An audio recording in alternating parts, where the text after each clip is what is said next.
लुटाए जा। उधर लखनऊ में भी योगी आदित्यनाथ ने नेताजी सुभाष चंद्र बोस के मुजस्समे पर गुलहार अक़ीदत पेश किए। उनकी कुर्बानियों को याद करते हुए 1857 के शहीदों को भी अपना खिराज पेश किया।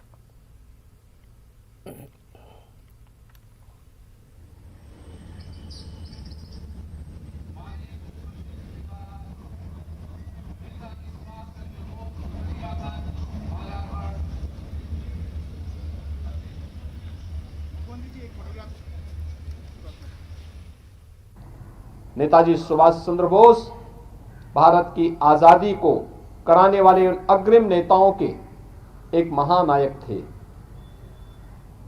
जिन्होंने भारत के अंदर रह करके तो अपनी अच्छी यानी सिविल सेवा से, वे चाहते तो सिविल सेवा के माध्यम से, अंग्रेजों के माध्यम से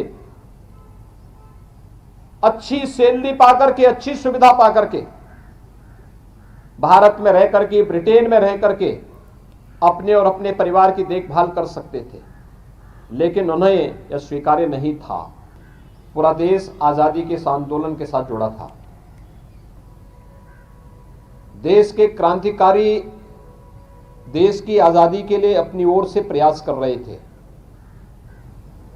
और सभी लोग एकजुट होकर के, सबके मन में एक ही ध्येय था कि गुलामी की बेड़ियों को तोड़ना है और भारत को आजाद कराना है। भारत के अंदर रहकर और भारत के बाहर भी रह करके एक अनगिनत सिलसिला चला था। हम सब भूले नहीं हैं 1857 के प्रथम स्वातंत्र समर को, जिसका मुख्य केंद्र बिंदु उत्तर प्रदेश बना था।